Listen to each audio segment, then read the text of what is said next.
Hey everyone, welcome to Locke Outdoors. And this week, who knows what's going to happen. But stay tuned. Make sure you like and subscribe, and maybe we'll learn something, see something, and maybe bring some food home to eat. All right, take care everyone. We'll see you on the other side of the intro.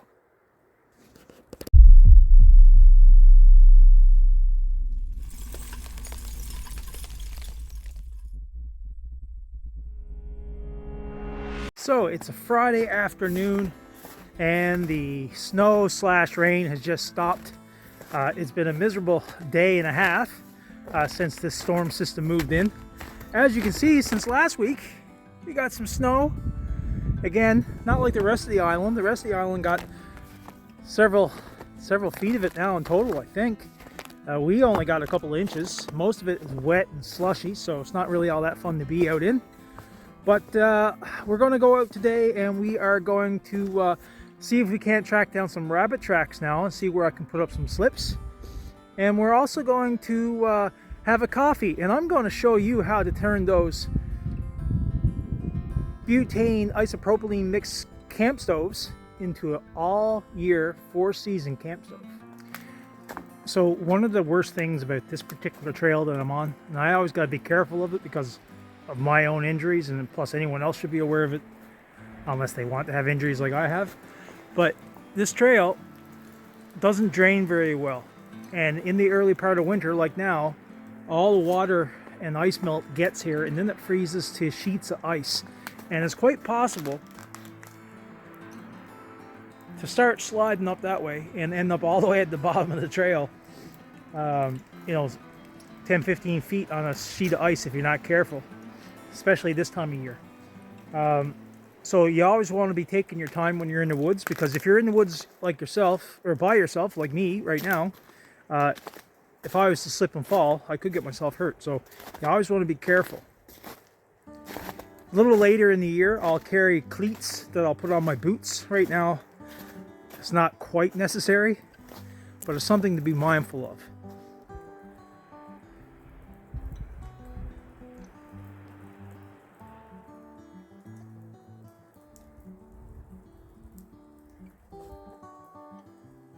So I'm seeing some signs of rabbit tracks around.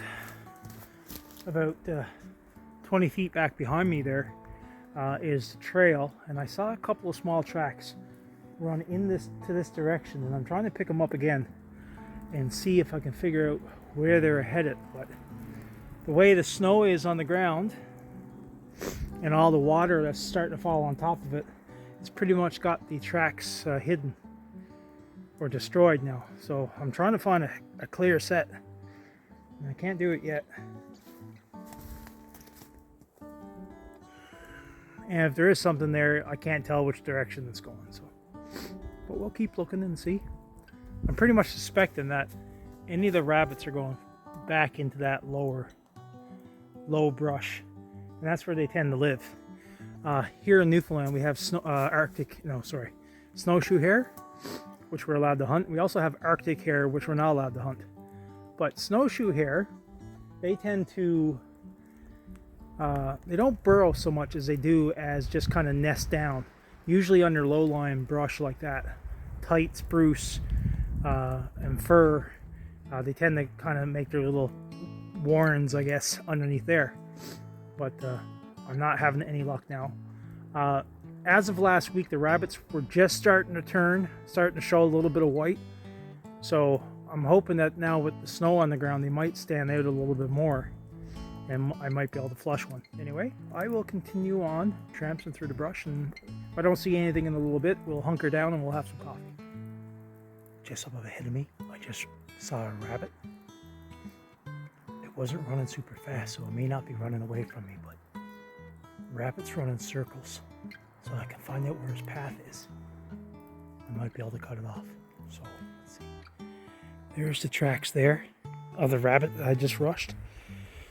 And he ran up underneath there in that direction. So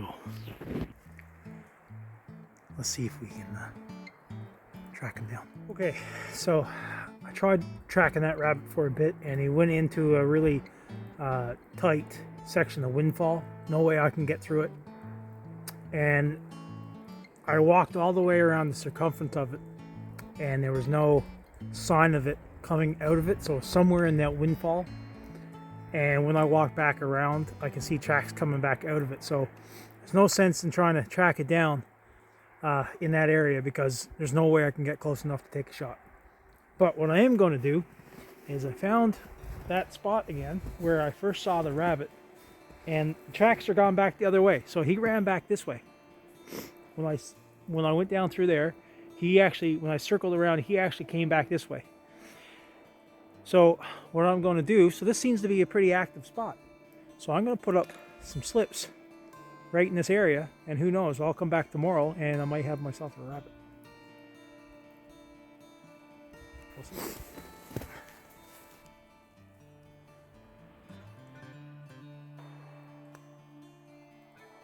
So I'm going to set up a slip right in there, and I'm going to block it off, and hopefully tomorrow we'll have a rabbit in that. So what I'm going to do, on this side of the trail right here, I'm going to block it off, and I'm going to funnel it in, and there's a branch that comes off the trunk of the tree right here, and I'm going to attach my slip to that. That's good and sturdy. So I'll show you, this is the before, and I'll show you the after. Now,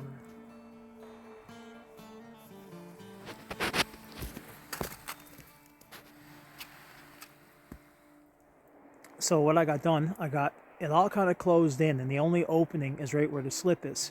So now, if that rabbit comes back either direction and goes through here, there's a chance I can trigger it. Now, right below the slip, right under the bowl, or the bow, I'll show you, I placed a couple of sticks there, right at the very bottom. And that is just to help to keep the rabbit's head up from going underneath the slip, because sometimes when they're running and their head goes down, if they time it right, whether by fluke or by they notice it, they can duck right underneath it.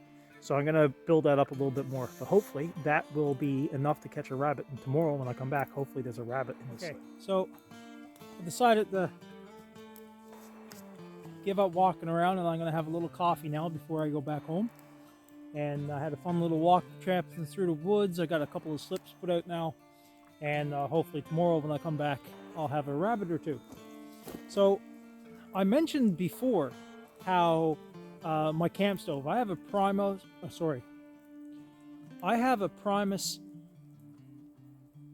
Techno Trail Light stove. It's an older stove. It's about 10 years old now. I had it for a while. And it's one of those camp stoves that use the butane or isopropylene mixed containers. And they're really good. And now they're good because they're cheaper than the regular or the other multi-purpose fuel stoves, liquid stoves. This here uses a gas mix.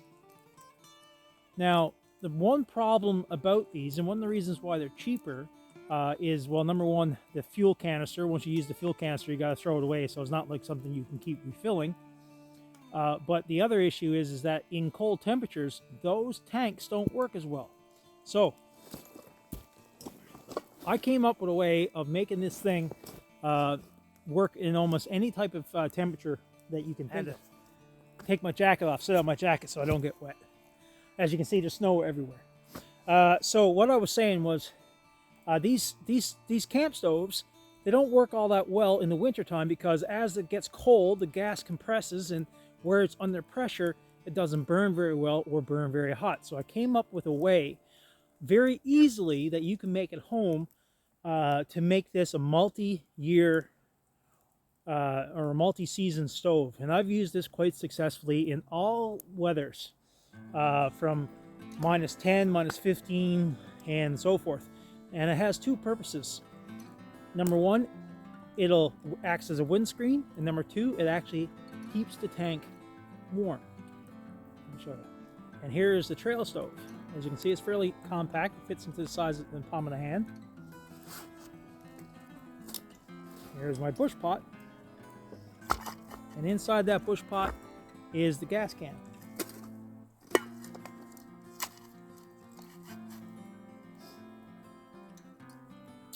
So,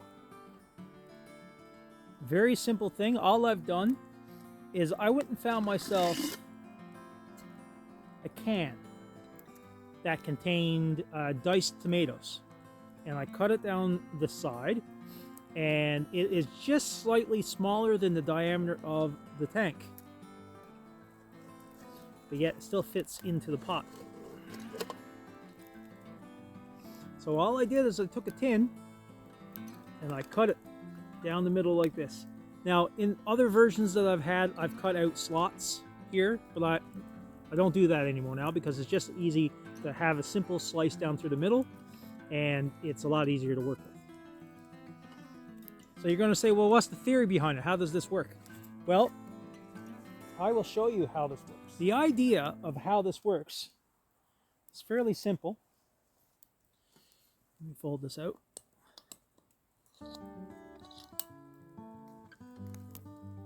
Is you wrap this around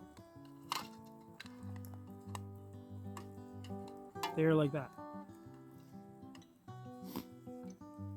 The heat generated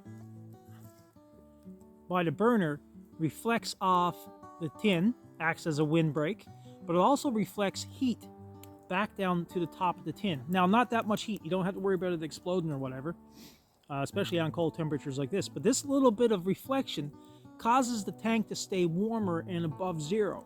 Therefore, the pressure in the tank stays a lot better, and you actually have a better flow. So, let me show you how it works. These are little special machines. I love them. These little percolators.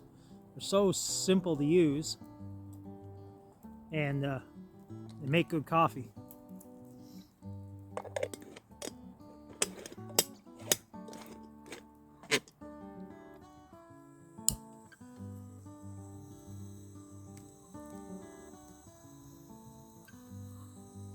So as you can see, it's not burning that well. There's a lot of orange flame, and it's not quite as well.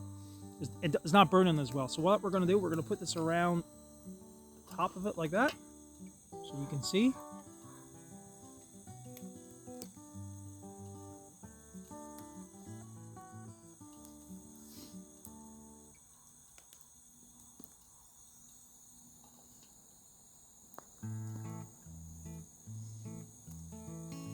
Now this acts as a windscreen, but it also acts as a way of deflecting heat back down onto the tank, and it helps the tank stay pressurized better in cold temperatures. Right now it's about 2 degrees, 3 degrees. Well, maybe a little warmer, 4 degrees, I guess. So by doing that, it allows everything to burn better.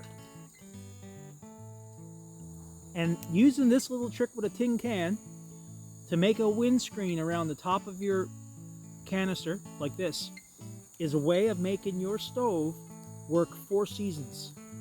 All right, no matter what time of year it is and no matter how cold, this will help your tank burn effectively and efficiently.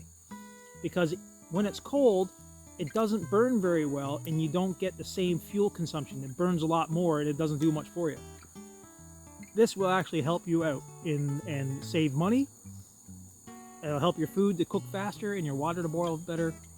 It just does everything. And all you need is a tin can, just slightly less the diameter of the tank. So that way when you cut it open, the natural tension in the can is going to close it back on top of the prongs. And there you go. That looks like it's ready to meat.